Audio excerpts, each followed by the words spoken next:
Você é aquela pessoa que vive fazendo rituais, às vezes extremamente complexos, para garantir que tragédias não aconteçam, ou até para fazer com que alguma coisa que você quer muito venha acontecer? Cuidado! Essa é uma característica clássica do toque, que a gente chama de toque de pensamentos mágicos. Olha só, hein? Se você está passando por isso, já salva esse conteúdo e já segue meu canal para não perder nenhuma novidade, porque aqui eu coloco diariamente conteúdos que falam tudo de toque. Se você está passando por isso, se você está sofrendo com toque, eu te convido a seguir o meu canal e participar dessa comunidade de seguidores que estão na luta contra o toque. E por que o pensamento mágico acontece? Como que isso veio acontecer comigo? Como? Tantos rituais, tantas manias, tudo tem que ser feito certinho, perfeitinho, com precisão, tem quantidades específicas para executar, tem que ser 3 vezes ou tem que ser 6 vezes, e se eu erro, eu tenho que voltar e começar de novo, e se eu erro, eu tenho que começar e fazer de novo, ou então eu tenho que fazer 4 vezes, 8 vezes, 12 vezes, eventualmente múltiplo de 3, ou múltiplo de 2, ou múltiplo de 4, e se eu estou fazendo, perco a conta, começo de novo, se eu estou fazendo, eu erro, começo de novo, e nisso eu perco às vezes 5, 10 minutos, 20 minutos, 30 minutos, às vezes horas. Algumas pessoas têm alguns rituais muito complexos, que leva meia hora, 30 minutos, 40 minutos, 1h30 para realizar. Outras pessoas têm micro-rituais, bem curtinhos e rápidos, imperceptíveis aos olhos das outras pessoas, mas acaba que é uma quantidade muito grande de micro-rituais. E essa quantidade imensa de micro-rituais, se você somar o tempo, às vezes dá meia hora, 40 minutos, 1 hora, 2 horas no dia que você perde executando esses micro-rituais. E você acredita que esses rituais mais complexos, ou até mesmo os micro-rituais, garantem que o que você quer aconteça. Ou garantem que uma tragédia não aconteça. Sua mãe morra, sua avó morra, ou que você seja demitido, ou que seu marido te largue, ou que sua esposa traia você, ou que seu filho te respeite ou não te respeite. Enfim, são inúmeras as possibilidades. A pessoa acaba associando tragédias com o seu comportamento ritualístico. A pessoa eventualmente está extremamente ansiosa e de repente ela fica com muito medo. Cara, e se minha mãe morrer? E se minha avó morrer? E se meu carro for roubado? E a pessoa acaba de uma forma meio que aleatória. E se eu não conseguir dormir? E se eu não conseguir dormir, que são os rituais noturnos? A pessoa acaba de forma meio que aleatória, adotando pequenos rituais. E funciona. A minha mãe não morre, minha avó não morre, eu consigo dormir. Então a pessoa fez um ritual e conseguiu dormir. Opa, ela associa. Aí ela se sente forçada no dia seguinte a executar o mesmo ritual. E no outro dia ela executa o mesmo ritual. E no outro dia ela executa o mesmo ritual. E ela acaba associando o ritual com a garantia de que tal resultado aconteça ou de que tal tragédia não aconteça. E a pessoa acaba criando outros rituais.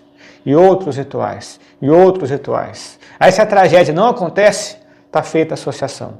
Aí cria um outro ritual. Alguma coisa que ela quer, acontece. De repente, consegue uma nota boa na faculdade. Ela fez o ritual e conseguiu uma boa nota na faculdade. Pronto, está feita a associação. Sempre que vai fazer uma prova, ela executa o ritual.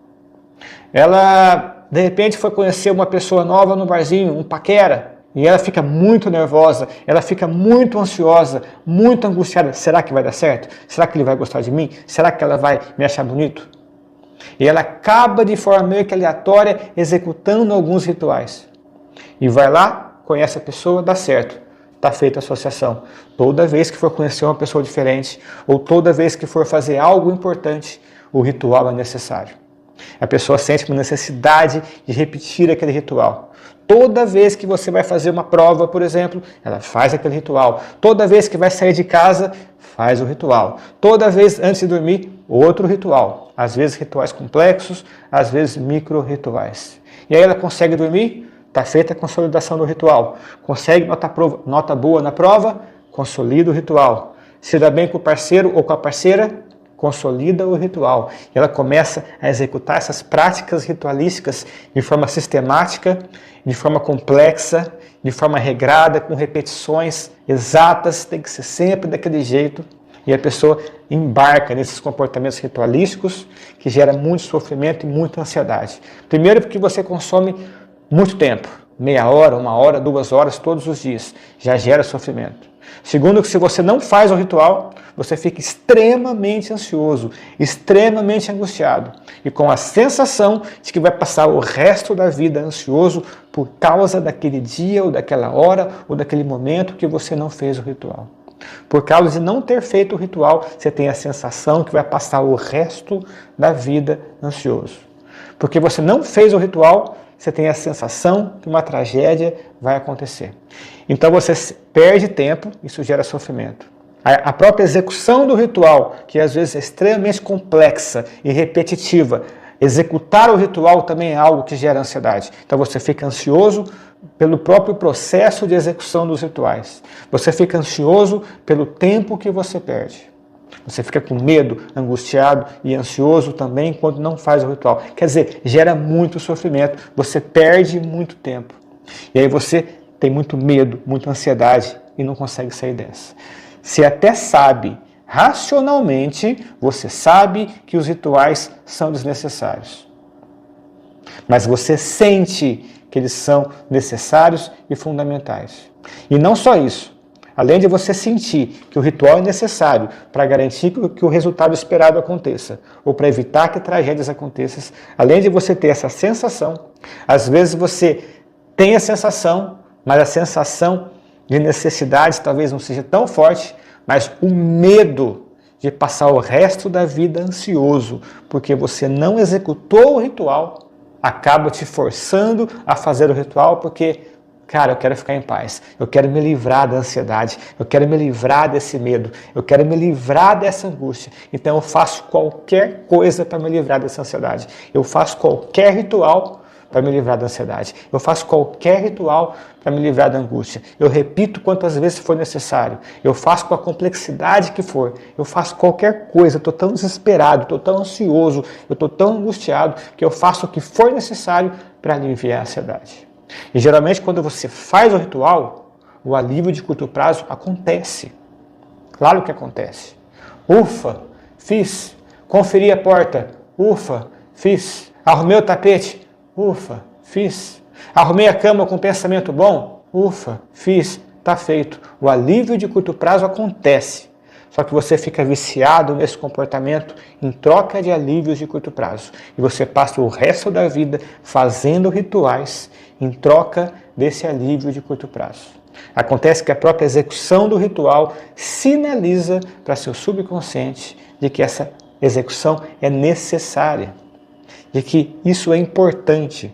E o seu subconsciente vai reclassificando o ritual como algo cada vez mais necessário e mais importante. E o teu subconsciente, uma vez que ele entende que o ritual é necessário e importante, ele vai estar sempre te lembrando de fazer o ritual. E se você não faz o ritual, uma vez que ele é importante e necessário aos olhos do seu subconsciente, se você não faz o ritual, ele te manda medo e ansiedade para te forçar a fazer o ritual. Eu gosto de comparar isso, por exemplo, uma analogia interessante, hein? Quando você sai de casa para ir buscar pão na padaria, aí você vai atravessar a rua, uma avenidona movimentada. No que você bota o pé na calçada, para descer o degrau da calçada, naturalmente você olha para o lado. Você olha para o lado porque é necessário olhar para o lado. O teu subconsciente te lembra a olhar para o lado. E se você não olha para o lado e continua atravessando a rua, o teu subconsciente te manda medo, te manda ansiedade para te forçar a olhar para o lado, porque realmente é necessário que você olhe para o lado. Aí você olha para o lado e tem um alívio. Imagina que na sua cidade o prefeito baixa uma lei. A partir de hoje é obrigatório que todos os carros, motos, caminhões, bicicletas, o que for, parem para qualquer pedestre, em qualquer circunstância, para ele atravessar a rua. Qualquer carro, qualquer moto, qualquer ônibus, qualquer caminhão, qualquer bicicleta, vai sempre parar para você atravessar a rua. E vamos fazer de conta que essa cidade é ideal e que todo mundo vai respeitar essa lei. Primeiro dia que você sair de casa para atravessar a rua, para ir na padaria, você vai pisar no asfalto e você vai acabar olhando para o lado, mesmo sem a necessidade. E se você se lembrar de que não precisa olhar para o lado mais e atravessar sem olhar, você fica levemente ansioso, você fica com medo, você fica desconfortável. Mesmo que o seu racional saiba que não precisa olhar para o lado, porque a lei foi decretada, está funcionando nesse mundo ideal que está brincando aqui. Você sabe que não precisa olhar para o lado, mas você sente que precisa, e você acaba olhando para o lado, e aí aquela ansiedade, aquele medinho passa. Então você começa a atravessar a rua sem olhar para o lado, e você fica com medo, você fica ansioso. Você olha para o lado, acalma. É exatamente o mesmo mecanismo. É esse mecanismo que garante que você olhe para o lado para atravessar a rua. É esse mesmo mecanismo que te força a executar o ritual. O teu subconsciente não sabe o que é importante, o que não é importante. Ele não sabe o que é relevante, o que não é relevante. O teu subconsciente, ele é treinado pelo seu próprio comportamento. Uma vez que desde criança o seu subconsciente aprendeu que é necessário que você olhe para o lado ao atravessar a rua, quando você não olha, você fica com medo. E ao longo dos anos, o seu subconsciente foi aprendendo que é necessário que você execute os rituais. E quando você não executa o ritual, você fica angustiado e fica com medo. No que você executa o ritual, vem um alívio. É exatamente o mesmo mecanismo. É o seu subconsciente que está acreditando que a execução do ritual é necessária. O teu subconsciente, ele aprendeu ao longo dos anos que olhar para o lado ao atravessar a rua é algo necessário. Ele te força a olhar para o lado. O teu subconsciente aprendeu ao longo dos anos que é necessária a execução dos rituais. E quando você não executa, você fica ansioso e fica com medo. Do mesmo jeito que se um prefeito baixa uma lei na sua cidade e você fica semanas e semanas e meses, você começa a atravessar a rua sem olhar para o lado, no começo com medo. No começo você atravessa a rua sem olhar para o lado, com medo e angustiado. Mas passa uma semana, passa duas, passa três, nada de ruim acontece, você começa a perder o medo.